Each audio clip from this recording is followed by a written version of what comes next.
하나님 말씀 보겠습니다. 고린도전서 12장 1절로 3절입니다. 형제들아, 신령한 것에 대하여 나는 너희가 알지 못하기를 원하지 아니하노니 너희도 알거니와 너희가 이방인으로 있을 때에 말 못하는 우상에게로 끄는 그대로 끌려갔느니라. 그러므로 내가 너희에게 알리노니 하나님의 영으로 말하는 자는 누구든지 예수를 저주할 자라 하지 아니하고 또 성령으로 아니하고는 누구든지 예수를 주시라 할 수 없느니라. 아멘. 우리 옆사람 인사합니다. 사랑합니다. 축복합니다. 당신이 최고입니다. 하나 더 하십시다. 예수님 권세 내 권세입니다. 예수님이 우리의 주인이십니다.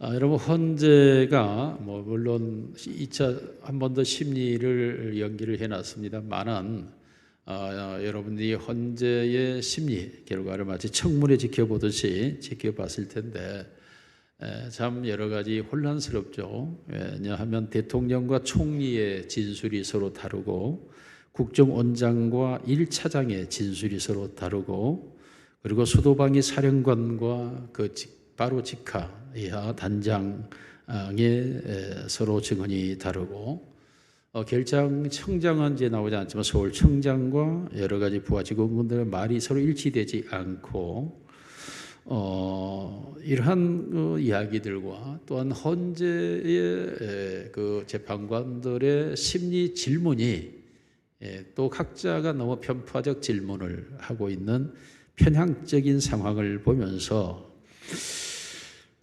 도무지 이런 사람들이 이 나라의 운영자들이었다 하는 사실이 도무지 믿겨지지 않을 정도로 너무나 실망스러울 뿐만 아니라 혼란스럽죠.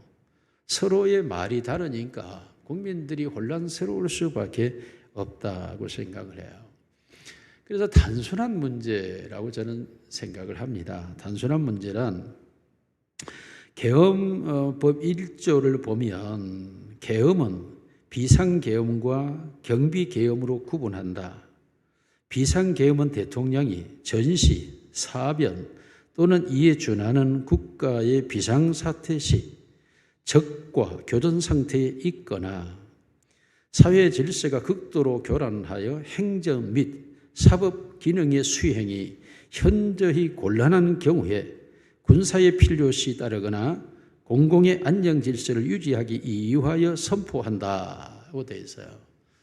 그러면 윤 대통령이 계엄을 선포한 이유는 행정 및 사법 기능의 수행이 현저히 곤란한 경우였다라고 주장을 했죠.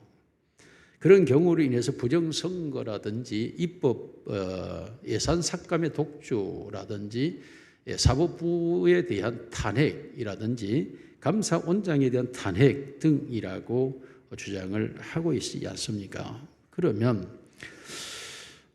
헌재에서는 간단할 것 같아요. 헌재에서는 사법부 수장을 불러서 사법부가 수행하기가 곤란했냐?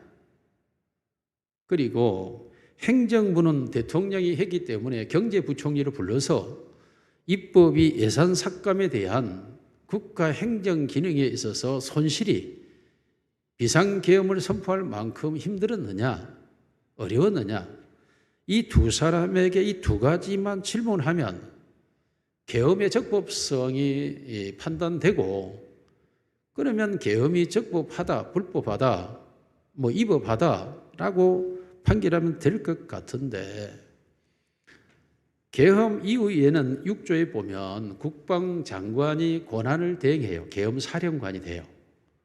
그러면 국방장관을 통하여 이루어지고 있는 것은 계엄이 선포된 이후에 그 모든 군대나 경찰이나 행정은 장악이 되고 군부에 의해 통제되기 때문에 계엄 이후에 발생한 그런 일들에 대해서는 체포다 아니다 이런 문제는 별로 지엽적인 문제로 논할 문제가 아니라고 봐요.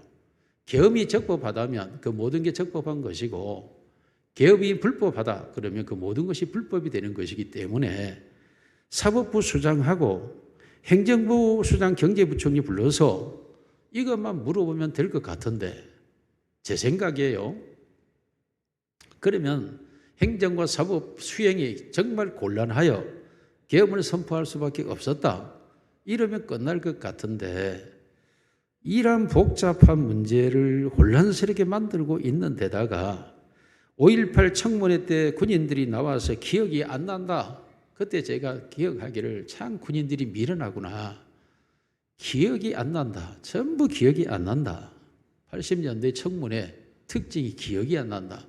그래서 나는 군인들은 멍청한 놈들이구나. 그렇게 이해를 했어요.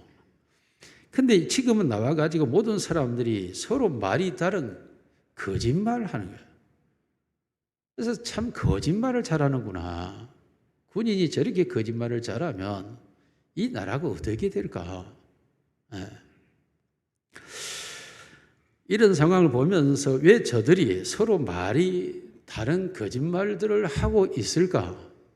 그리고 왜 간단한 질의를 하지 않고 있을까? 왜 이 간단한 질의에 대한 답변을 준비해서 하면 될 텐데 그러지 않을까? 이런 생각 속에는 모든 사람들이 각자 자기 욕심에 이끌려서 생각하고 말하고 있기 때문이죠.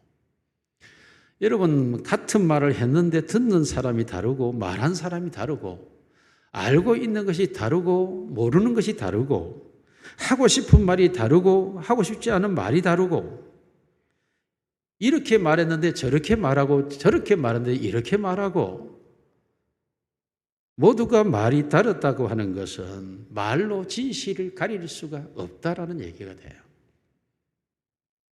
그래서 나는 우리 국가가 어떤 명령 체계가 서류로 하는 거지 어떻게 비화포냐는 전화로 할 수 있었을까? 이게 도무지 이해가 안 되는 거예요. 말은 바꾸면 그만이고 증거가 없기 때문에 서로의 주장이 부딪힐 뿐인 그러므로 말로 어떻게 사실을 확인할 수 있겠습니까? 말은 말뿐이고 특히 말은 사람들이 자기 듣고 싶은 생각, 다시 말하면 자기 욕심에 매여서 말을 하기 때문에 듣고 있기 때문에 생각하기 때문에 전부 다른 거예요. 말은. 그러므로 말로 어떻게 이 위중한 상황을 판단할 수 있겠느냐. 이게 도무지 이것으로 말로 판단하는 자체도 이해가 안 되고 이런 상황을 지켜보면서 저는 두 가지가 분명하다는 걸 알았어요. 이 나라를 운영하는 사람들이 저 사람들이었는데 이 나라가 이렇게 건강하게 운영된 거 보니 이 나라의 주인은 하나님이시다. 이건 확실한 것 같아요. 이 나라의 주인은 절대 저들이 아니다. 저들이 어떻게 이 나라를 운영했겠냐. 그러면 이 나라가 어떻게 되었을까? 끔찍할 정도로 상상이 안 되는 거예요. 나라의 수장들이 전부 하는 것을 보고 이야, 이 참. 그래서 하나님께서 우리의 기도를 들으시고 기도에 응답하시는 줄로 믿습니다. 또 하나 분명한 것이 사람들이 전부 자기 욕심에 이끌려 있다는 사실을 너무 명료하게 알 수 있는 거예요. 갈라디아 5장 19절로 20절 같이 읽겠습니다. 시작. 육체의 일은 분명하니 음행과 더러운 것과 호색과 우상숭배와 주술과 원수 맺는 것과 분쟁과 시기와 분냉과 당 짓는 것과 분열함과 이단과 투기와 술취함과 방탕함과 또 그와 같은 것들이다. 전에 너희가 경계한 것까지 경계하나 이런 일을 하는 자들은 하나님의 나라를 유업으로 받지 못할 것이다. 자기 뜻대로, 자기 생각대로, 자기 원하는 대로, 자기 마음대로 이게 다 자기 욕심에 갇혀 있다라는 거예요. 이게 탐심은 우상숭배라 했죠. 우리 속에 자기 탐심이 주인이 되어가지고 그 탐심이 자기를 주장하고 있기 때문에 모든 생각하는 거나 느끼는 거나 말하는 것이나 이 모든 게 자기 욕심에 의해서 생각하고 말하고 그러므로 말이 조작되고 만들어지고 그래서 허위 주장이라는 것들이 나올 수밖에 없는 것이라는 거죠. 오늘 본문이 그렇게 말하고 있습니다. 너희가 이방인으로 있을 때에 말 못하는 우상에게로 끄는 그대로 끌려갔느니라. 놀랍게도 이 우상이라고 하는 이것이 탐욕이라고 하는 이것이 사람을 끄는 힘이 굉장히 강력해요. 그래서 이 우상이, 이 탐욕이 사람을 끌고 가면 끌려가는 거예요. 자기가 없어요. 끌려가. 그러므로 탐욕이 주인 되어 있죠. 자, 이런 사람들은 분쟁과 분열과 이단과 투기와 술 취함과 원수와 이런 맺는 것과 이런 일들 끊임없이 자기 욕심대로 가야 되니까, 욕심대로 가야 하니까, 자기 원하는 대로 가야 하니까 다른 사람과 화평을 이루거나 온유하거나 양선하거나 배려하거나 하나 되거나 이러지를 절대 못하는 거예요. 이게 탐욕이라고 하는 이게 그렇게 강력하게 무서운 거예요. 이게 우상이에요. 헛된 것인데 그 헛된 것이 사람들 속에 주인 되어가지고 그 사람을 끌고 가는 거예요. 이게. 그러나 오늘 또 하나님의 사람들은 뭐라고 말하고 있습니까? 하나님의 영으로 말하는 자는 누구든지 예수를 저주할 자라 하지 아니하고 성령으로 아니하고는 누구든지 예수를 주시려 할 수 없느니라. 이 사람들은 신령한 사람이라 해서 우상에게로 이끌리는 이방인이 있는가 하면 성령에 이끌림 받고 사는 신령한 사람, 이 세상에는 두 종류의 사람밖에 없어요. 탐욕에 이끌리는 우상숭배자와 성령에 이끌림 받는 신령한 사람, 이 두 종류밖에 존재하지 않아요. 그러면 성령에 이끌림 받는 신령한 사람이 아닌 사람들은 다 탐욕의 노예고 종이 되어 있다라는 것이죠. 얼마나 무슨 얘기입니까? 그러므로 성경이 예수 그리스도를 구원과 나의 주인으로 영접해서 그 예수 그리스도 내가 구원자요 나의 주인 되심을 믿는 자는 우상에게 끌려갔던 걸 회개하고 불순종의 아들들 가운데 역사하는 영을 따라 행하였던 것을 돌아서서 이제 정말 예수 그리스도가 주인 되심을 인하여 그를 믿고 그를 따라가면서 예수 그리스도만이 나의 생명이요 나의 능력이요 나의 삶의 주체가 되어지는 것, 이게 바로 성령에 이끌리는 사람들, 예수가 주인된 사람들이라고 말하고 있습니다. 여러분, 예수 그리스도가 우리의 구원이요 우리의 주인이라고 하는 사실은 제가 수없이 설교에 얘기했지만 생명을 거는 거예요. 당시에 로마의 황제가 키리오스 주인인데 너희의 주인은 로마의 황제가 아니다. 너희의 주인은 예수 그리스도라고. 나사렛에서 자라서 갈보리 언덕의 십자가에 반역죄의 누명을 쓰고 사형당한 그가 너희의 주인이다. 이걸 고백해라. 사형당한 죄수를 주인으로 고백하는 것조차가 용납하기 어려울 뿐만 아니라 이해되지도 않죠. 수많은 무리가 죽이라고 소리질러 죽였던 그 자가 어떻게 우리의 주인 되겠느냐라고 말할 뿐만 아니라 박스로마라고 하는 부족 간의 전쟁으로 시달리고 있던 그들에게 노마라고 하는 국가가 평화를 가져다 줬는데 그 황제가 우리에게 진정한 평화의 주인이다라고 고백하지 않으면 잡혀가서 반역죄로 죽임을 당하는데 로마의 황제가 주인이 아니고 예수가 주인이라고 고백하는 순간 내 인생이 절단나는 건데 그럼에도 불구하고 예수가 주인이다라고 고백하는 것, 이게 인간의 이성과 감성과 의지로 결정되는 게 아니에요. 하나님의 성령이 임해야 예수를 주인으로 고백하게 되는 것입니다. 다시 말하면 하나님의 성령으로 아니하고는 거듭날 수 없고 하나님이 자녀가 될 수 없고 하나님을 아바 아버지라 부를 수가 없다라고 명료하게 성경은 말해요. 그러므로 하나님의 성령이 와야 우리가 예수 그리스도가 우리의 주인이라고 고백하게 되는데 세 가지 이유로 말씀을 드리면 예수 그리스도에게 우리가 팔렸다라고 말하고 있습니다. 성령이 오면 나는 예수 그리스도에게 팔린 자예요. 팔린 자. 고린도전서 6장 19절로 20절 시작. 너희 몸은 너희가 하나님께로부터 받은 바 너희 가운데 계신 성령의 전인 줄을 알지 못하느냐.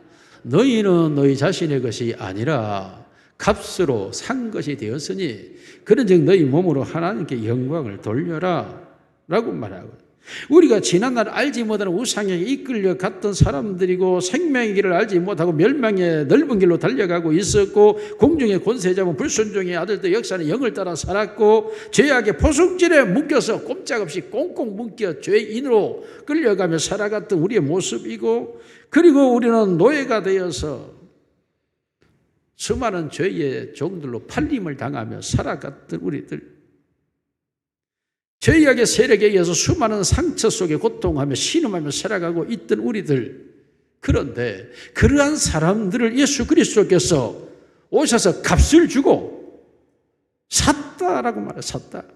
값을 주었다. 이 값을 주었다는 말은 어떤 대가를 치루었다는 말, 대가를 치루었다. 여러분, 이 대가라고 하는 것은 단순한 것이, 값싼 것이 아니에요. 우리가 하나님의 은혜로 누구든지 믿는 자는 구원을 받는다고 말하니까 이것이 값싼 것처럼 여겨지고 쉽게 여겨지지만 아닙니다. 여러분, 영원히 멸망받아야 될 운명에 놓여 있는 이 사람을 영원한 멸망에서 영원한 생명으로 건져내기 위한 대가가 얼마나 크고 얼마나 놀라울까요? 이것은 이 세상의 값으로는 지불할 수가 없었습니다. 온 세상을 다 주고도 살 수가 없고, 은과 금을 다 갖다 주어도 살 수가 없어요. 그러므로 이것을 사기 이유하여서 한 점 흠이 없고 점이 없으신 분만이 값을 지불할 수 있기 때문에, 도무지 우주와 전 세계를 통하여 찾을 수 없기 때문에 하나님이 자신이 스스로 이 값을 지불하기 위하여 피로써 죄사함을 하기 때문에 자기의 보혈의 피를 쏟으시고 흘리셔서 그의 피로 값을 주고 산 줄로 믿습니다. 이걸 우리는 주의 보혈의 능력이라고 말하죠. 주께서 그 피로 쏟아 부어서 우리를 값을 주고 구속, 우리를 샀다. 대가를 지불했을 뿐만 아니라 대가를 지불하고 나를 취하였다라는 거예요. 취하였다. 다시 말하면 우리를 사기 위하여 그가 어마어마한 고통의 대가를 지불해야 했다라는 거예요. 이게 그 고통의 대가라고 하는 건 상상할 수가 없는 것 아닙니까? 양손과 양발이 긴 못에 나무에 박혀서 매달려 있어야 되는 것 아닙니까? 창과 칼이 그리에 찔려질 때 여러분, 피가 쏟아지고 물이 쏟아질 때 심장은 밀랍처럼 녹아드는 것 아닙니까?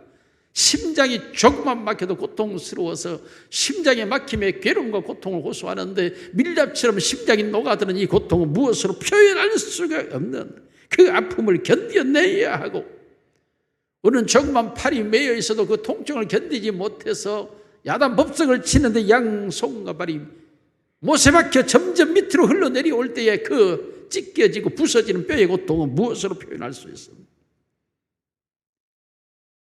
뿐만 아니라 사람들로부터 멸시와 천대와 조롱을 받고 침뱉음을 받으며 온 이마에서는 가시에 찔려 피가 쏟아지고 있는 그 고통, 모든 사람으로부터 버림받고 온 천하에 혼자 있는 것만 같은 고독감, 모든 자들에게서 다 버림받아 버린 자신의 모습, 이 처절한 고아와 같은 고독감의 아픔은 무엇으로 지불할 수가 있습니까? 그가 이 모든 고통을 당하시고 이 모든 희생을 다 감수했던 이유는 단 하나였다고 말합니다. 나를 사기 위해서, 우리를 사기 위해서, 우리에게 값을 주고 우리를 사기 위하여. 여러분, 이러한 고통은 우리가 당해야 할 고통이었다라고 말합니다.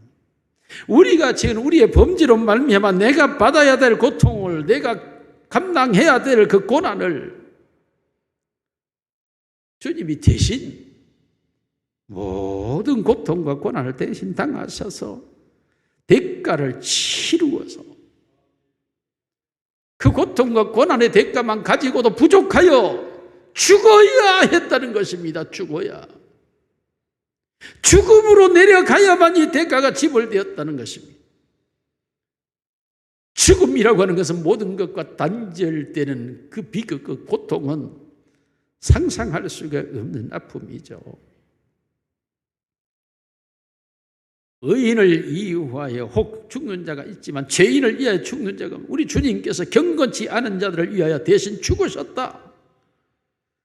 죄인을 위하여 죽으셨다고. 죄인, 우리가 의인이 아니요 죄인이라는 것을 안다는 거예요. 우리가 더럽고 추악하고 악하고 얼마나 사납고 거짓된지를 아는데, 그러한 나를 위하여, 그러한 우리를 위하여 그가 값을 지불하고 대가를 치루어서 그 죽음의 고통의 자리에 이르러서까지 나를 사셨다라고 말하고,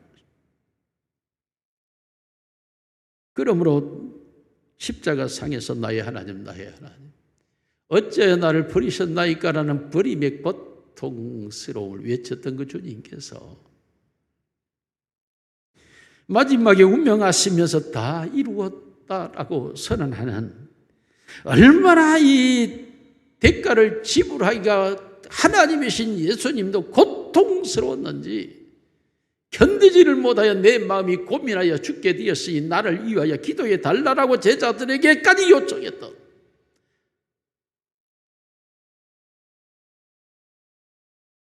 이와 같은 대가를 지불하시고 우리를 사신 하나님이신 줄로 믿습니다. 고린도전서 6장 11절에 보면 시작, 너희 중에 이와 같은 자들이 있더니 주 예수 그리스도의 이름과 우리 하나님의 성령 안에서 씻음과 거룩함과 의롭다 하심을 얻었느니라.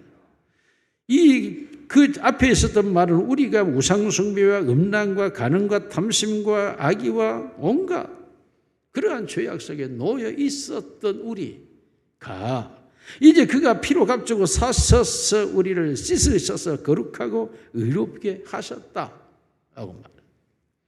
요한계시록 5장 9절을 보면 같이 읽습니다. 시작. 그들이 새노를 불러 이르되 두루마리를 가지시고 그 목을 합당하시도다. 일찍이 죽임을 당하사 각 족속과 방언과 백성과 나라 가운데 사람들을 피로 사서 하나님께 드리시고 샀다라고 말합니다. 샀다. 하나님이신 예수님의 피를 주고 나를 샀다.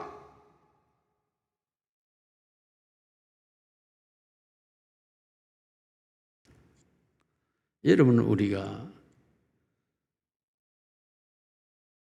주님에게 팔렸다라는 사실이 얼마나 행복한지 모릅니다.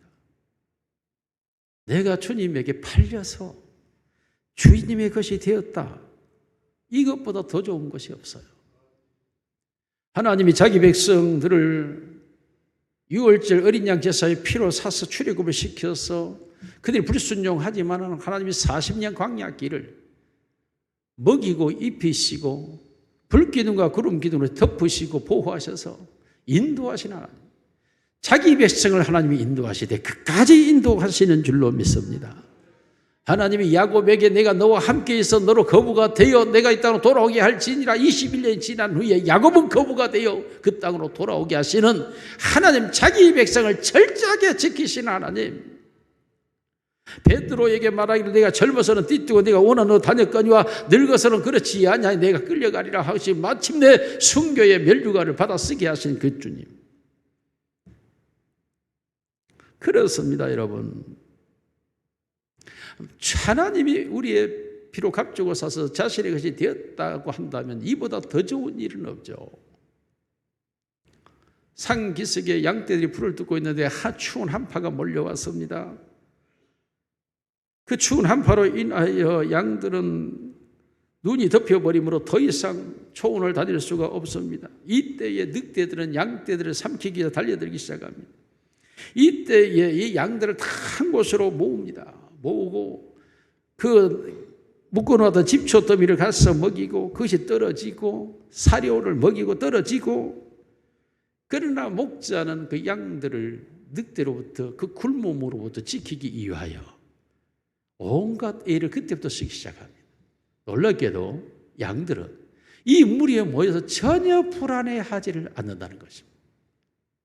지금 상황은 매우 열악한 상황이죠. 늑대의 공격이 있고 그리고 환경적 기후로 인하여 풀이 없는 상황인데도 이 양떼들은 목자만 있으면 아무런 상관이 없이 평온함을 누리고 있는 게 양의 특성이라고 합니다. 그러므로 양들은 목자만 있으면 보살핌을 받기 때문에 추운 겨울날이 할지라도 봄날처럼 따스함을 느끼고 있는 게 양떼들입니다. 그러므로 찬송할 때 여호와는 나의 목자시니 내게 부족함이 없으라. 여호와는 나의 목자시니, 하나님이 나의 목자만 되어 주시면 상황과 환경이 어떠하든지 내게 부족함이 없다.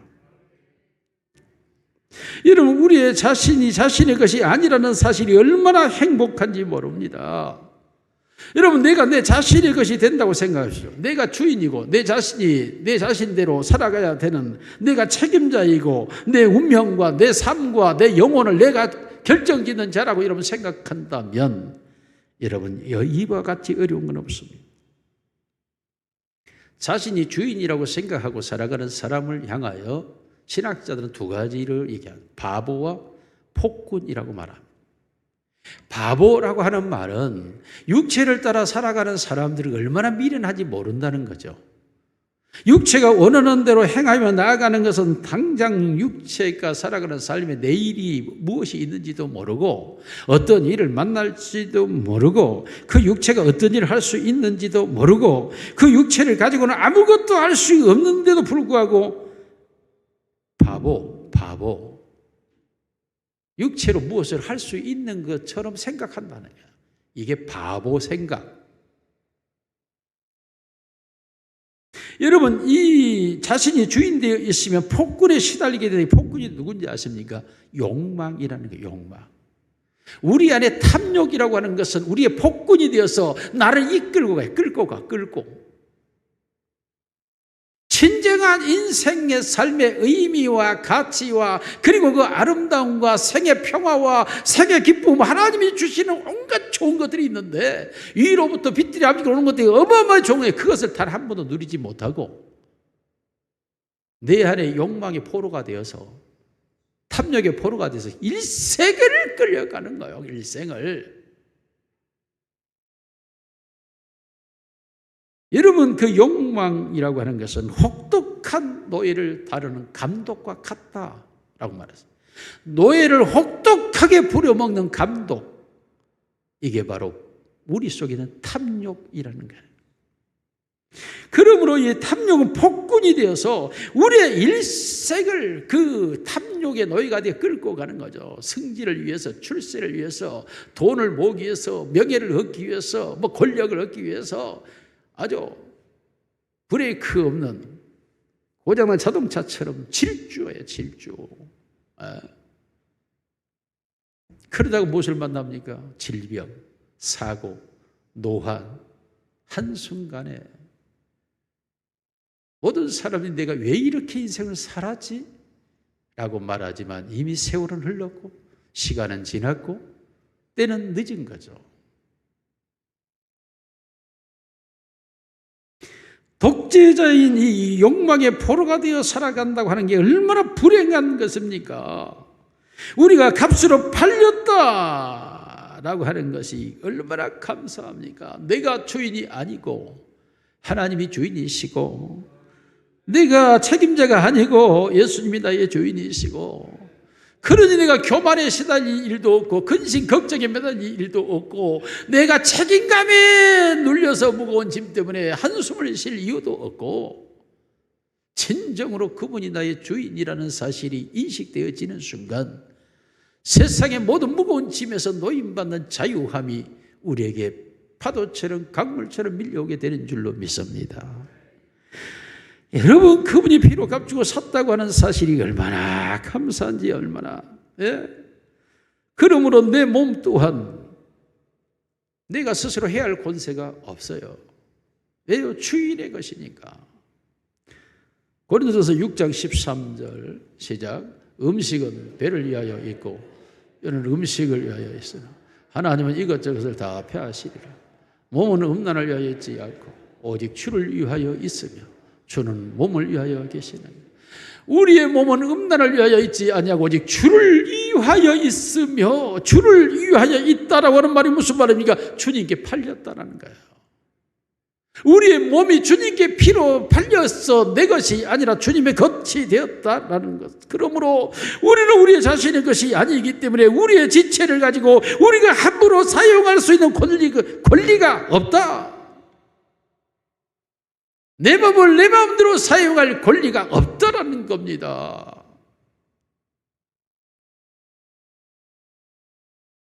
우리의 손과 발과 눈과 코와 입과 우리의 심장과 간과 우리의 위장이 다 예수님의 재산 목록에 들어가 있다는 거예요. 예수님이 주인이라는 겁니다. 자신의 피를 값주고 내 오장육부를 다 사버렸다는 겁니다.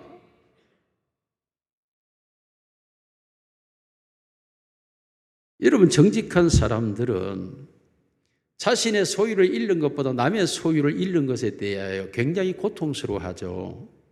왜? 정직하기 때문에 그래요. 성경에 보면 엘리야 시대에 한 선지자 생도가 산에 나무를 하러 갔다가 이 도끼가 자리가 빠져서 물에 빠져버리죠. 그러니까 이 선지자 생도가 어찌할 줄 몰라요, 이것을. 그러면서 그가 엘리야에게 뭐라고 말합니까? 엘리사에게 내 주인이여, 이는 빌려온 것입니다. 왜 성경이 그 말을 하고 있습니까? 정직한 사람은 남의 것에 대하여 손실을 주는 것을 극히 싫어하고 고통스러워하는 거예요. 이게 남에게 이만큼만 피해를 주는 것도 고통이 되고 아픔이 되기 때문에 정직한 사람들은 내가 손해볼지언정, 내가 희생할지언정, 내가 피해를 볼지언정 남에게는 피해되지 않고 남에게는 손해되지 않도록 살아가려고 하는 사람들이 정직한 사람, 정직한.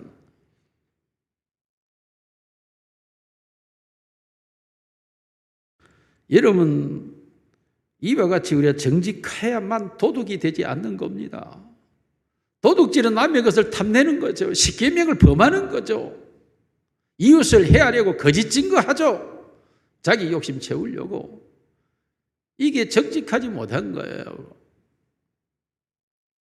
우리 자신에게 적용해야 됩니다. 나는 주님의 피로 값주고 팔리운 자입니다. 나는 내가 주인이 아닙니다. 주님이 나를 값주고 사셨습니다. 우리가 정직하다면 여러분의 몸은 남의 것이 되어 있습니다. 자신의 것이 아닙니다. 주인이 있습니다. 주인이 원하는 대로 여러분의 몸은 쓰여져야 합니다. 이미 주인이 나를 멸망할 자를 값을 주고 사버렸기 때문입니다. 온 천하에 없는 가장 값진 것을 주고 내 몸을 샀다는 것입니다. 우리의 심령도 주의 것이며 우리의 생각도 주의 것이며 우리의 감정도 주의 것이며 우리의 양심도 주의 것이며 우리의 삶도 주의 것이 되어야 합니다. 이것이 주님이 피로 우리를 값주고 샀다는 것 아닙니까?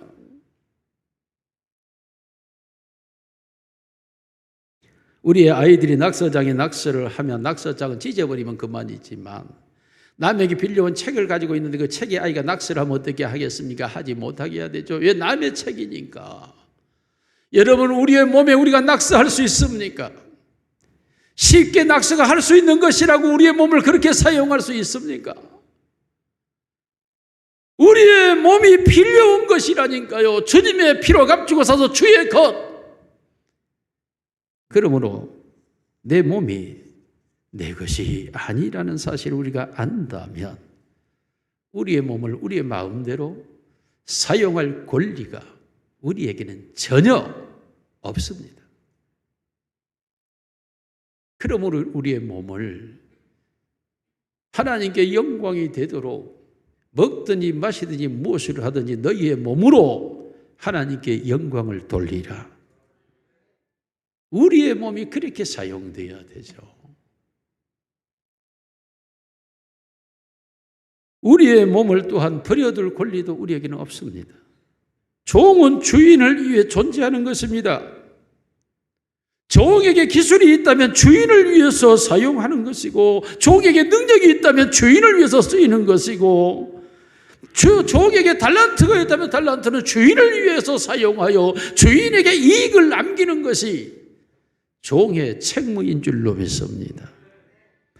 더 많은 이윤을 남겨서 주인에게 돌려줘야죠. 그러므로 종은 주인에게 순종할 수밖에 없습니다. 나를 위해 사는 것이 아니라 주인을 위해 사는 것이고, 나는 주인의 소유가 되어 있기 때문에 주인이 원하는 대로 순종하며 살아가는 것, 이것이 주인이 원하는 종의 자세인 것입니다. 그렇다면 우리가 주인 외에는 우리는 출입 통제가 돼야 됩니다. 내 안에 나를 사용할 수 있는 분은 주인밖에 없습니다. 주인 외에 내 안에 들어오는 걸 우리는 출입 금지를 시켜야 됩니다. 그래서 여러분 앞에 편말이 붙어 있어야 돼요. 출입 금지. 우리의 몸이 하나님의 성전이라면 성전에는 하나님의 성령만이 들어갈 수 있습니다. 사탄마귀가 들어갈 수가 없습니다. 우리의 몸이 하나님께 드려지는 예배의 전이라면 그것은 거룩할 수밖에 없습니다. 악한 것이 들어갈 수가 없습니다. 우리의 몸이 주의 것으로 드려진 것이라면 선한 것일 수밖에 없습니다. 사나운 것이 될 수가 없습니다. 우리의 몸이 주의 것이라면 주님이 원하지 않는 모든 것은 출입이 금지되어야 되고 통제되어야 되고 막아야 하는 것이고, 오직 주님이 원하시는 것만이 우리 안에 들어오셔서 주님이 원하는 말씀만이, 주님이 원하시는 성령만이, 주님의 은혜만이, 주님의 거룩한 것만이, 주님의 능력만이 우리 안에 들어오셔서 우리를 주장할 때에 우리가 진정한 주의 것이 되는 줄로 믿습니다. 그러므로 성령으로 아니하고는 예수를 주시라 할 수 없다는 것은 성령이 우리 안에 들어오셔서 악한 모든 것들을 출입금지시켜버리고 통제시켜버렸기 때문에 우리 안에 들어오지를 못해서 오늘 우리가 하나님의 거룩한 예배자로 살아갈 수가 있는 것입니다. 내가 막을 수 있는 것은 아닙니다. 하나님의 능력이 통제하여 주셔서 오늘도 하나님의 사람이 되는 줄로 믿습니다. 이와 같이 사도행전 5장 31절을 같이 읽습니다. 안 써졌나요? 시작. 이스라엘에게 회개함과 죄사함을 주시려 그를 오른손으로 높이사 임금과 구주로 삼으셨느니라. 우리의 왕은 예수 그리스도십니다. 우리의 구원의 주인은 예수 그리스도십니다. 그분에게만 우리는 참된 충성을 다해야 하고 충성할 수 있습니다. 그러므로 두 번째로 성령은 예수 그리스도를 우리의 임금 되게 하십니다.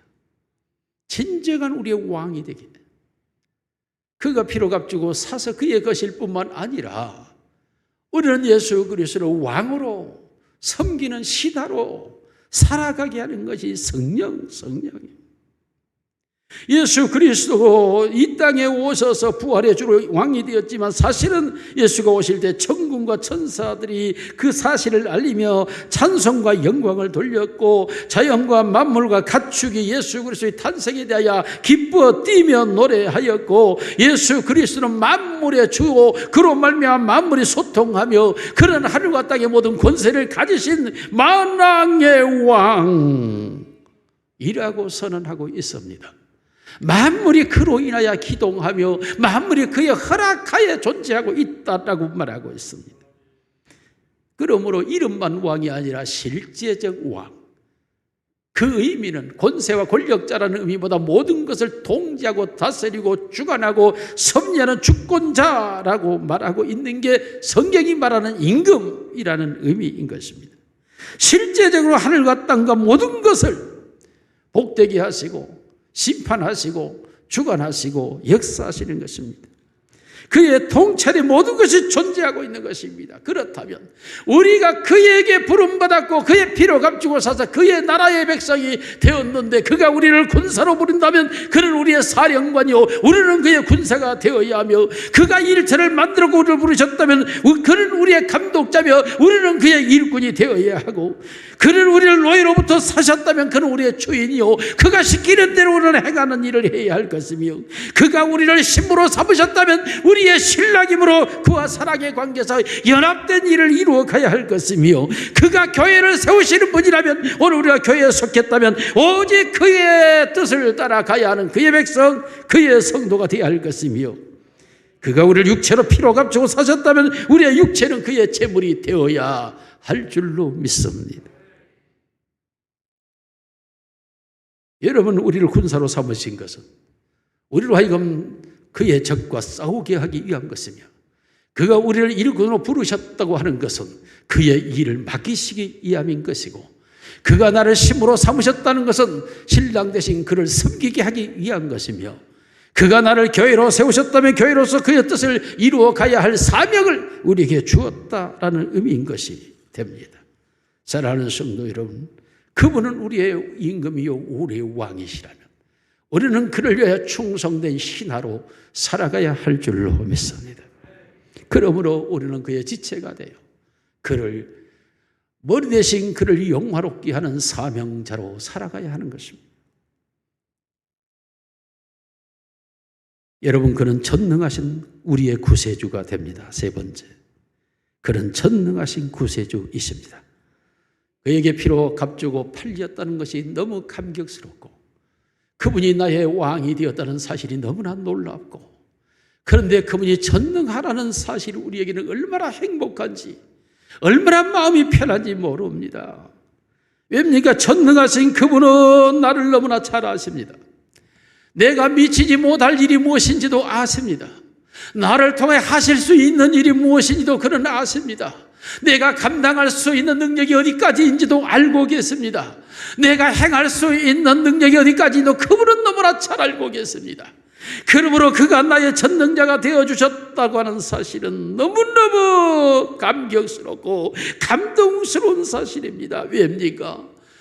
그렇습니다. 주님, 그렇다면 내 몸과 내 마음과 내 생각과 내 모든 걸 주께 드리오니 주님의 뜻대로 하시옵소서라고 내가 맡겨놓으면 능하신 작전의 사령관신 그가 나를 가장 유능한 군사로 사용할 것이 분명하고, 그가 나에게 일을 시킬 때는 가장 유능한 감독관으로, 놀라운 감독관으로 내가 가장 할 수 있는 일에 적재적소에 나를 배치할 것이 분명하며, 그가 전능하시기 때문에 나를 사신 것은 너에게 노예이지만 노예의 신분으로 내가 할 수 있는 일들에 대하여 분명하게 그가 맡겨주실 줄로 믿습니다. 그가 전능하신 나의 구세주라는 사실이 너무 놀라운 것은 그가 나를 아시기에 나의 형편과 처지를 따라 그가 나를 사용해 주심으로 내가 그의 의를 이루어가게 될 줄로 믿습니다. 무능한 사령관이 아닙니다. 무능한 감독자가 아닙니다. 그리고 변덕스러운 신랑이 아닙니다.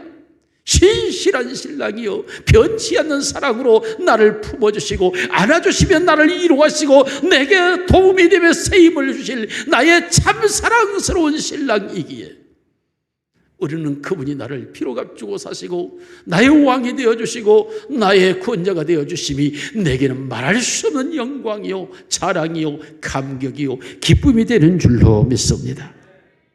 사랑하는 성도 여러분, 그렇습니다. 그분은 오늘도 쉬지 아니하시고 우리에게 다가오셔서 우리가 보지 못한 눈을 벗겨주시고 보게 하시고 생각지 못한 것을 생각할 수 있도록 사용해 주시고 소돔과 고모라 같은 땅에서도 롯을 구원해 내듯이 나를 구원해 주실 것이며 홍해강이 가로막을지라도 마른 땅 건너듯이 모세를 건너게 하신 것처럼 나를 그렇게 인도해 주실 것이고 3년 6개월의 가뭄 속에 기도할 때에 하늘에다 비를 내려주셨던 것처럼 우리의 기도에 하나님이 하늘의 불을 내려주시고 단비를 내려주실 줄로 믿습니다. 그분은 전능하시기 때문입니다. 그는 진정한 우리의 주인이십니다. 주인이 되어주실 때에 그의 권세가 내 권세가 돼요. 믿는 자가 아니면 세상을 이기는 자가 누구냐 하는 것처럼 세상을 이기며 살아가게 될 줄로 믿습니다. 여러분, 우리 모두에게 예수 그리스도의 승리가 있기를 주님의 이름으로 축원합니다. 살아계신 아버지 하나님 감사합니다. 어리석고 이렇게 무지하고 연약하고 이렇게 악하고 이렇게 추한 부족하기 짝이 없는 우리를 우리 하나님께서 예수 그리스도의 피로 값주고 사셔서 우리의 왕이 되어주시고 우리의 전능한 구원자가 되어주시니 감사를 드립니다. 예수님, 나의 주인이요 나의 왕이요 나의 전능한 구세주인 줄 알고 내가 주님께 모든 걸 내어놓고 주의 것임을 분명하게 인식하고 인정하며 살아가게 하옵소서. 내 몸이 주의 것임을 알고 내 마음대로 사용할 권리가 되게 없음도 알게 하시고 그분의 뜻대로 사용되어질 주장을 따라가는 우리의 모습이 되게 하옵소서.